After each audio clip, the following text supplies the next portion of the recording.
ఇళ్ళ పట్టా తీసుకొని వచ్చిన తర్వాత తన సంతోషం హ్యాపీగా చెప్పింది. సందులో 30 మంది వెళ్తే నన్ను ఒకదాన్నే స్టేజీ మీదకి ఎక్కించారు. నాకు చాలా హ్యాపీగా ఉంది, శివన్న గారు ఇచ్చారు అని చెప్పి చక్కగా అన్ని హ్యాపీనెస్ చెప్పింది. ఇంకో వీడియో వాళ్ళ ఫ్రెండ్తో తీసిన వీడియో చూపించింది, మాట్లాడింది, ఇంటర్వ్యూ చూపించింది. బాగుందన్నాను, అది అన్నాను. తర్వాత మరుసటి రోజు నుంచి వీడియో పోస్ట్ అయిన సోషల్ మీడియాలో పోస్ట్ అయిన తర్వాత దగ్గర నుంచి బ్యాడ్ కామెంట్స్ అనేవి వచ్చినాయి. అవి మేము అంత బ్యాడ్ కామెంట్స్ వల్ల తను మానసికంగా బాగా ఇదైపోయింది.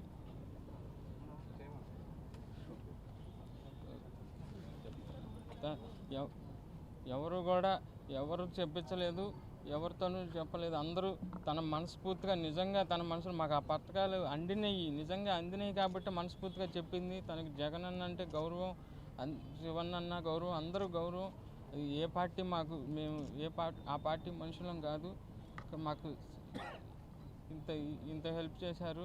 అయినా వాళ్ళ గురించి స్వతంత్రంగా చెప్పినందుకు ఈ ట్రోల్ ఇలా చూసింది. నాకు కూడా చెప్పుకోలేనంత మెసేజ్లు చదివింది. నేను అప్పటికి 2 చూశాను. 2 చూస్తేనే నాకు మనసుకి బాధ వేసింది. కానీ ఎన్నో వందలు మెసేజ్లు వచ్చినాయి అని చెప్పి అన్నారు. నేను అవి కూడా చూడలేకపోయాను. నేను ఇలాంటి పరిస్థితి ఇంకెవరికి రాకూడదు. ప్రతి ఒక్క కామెంట్ పెట్టిన వాళ్ళు ప్రతి ఒక్కరికి శిక్ష పడాలి.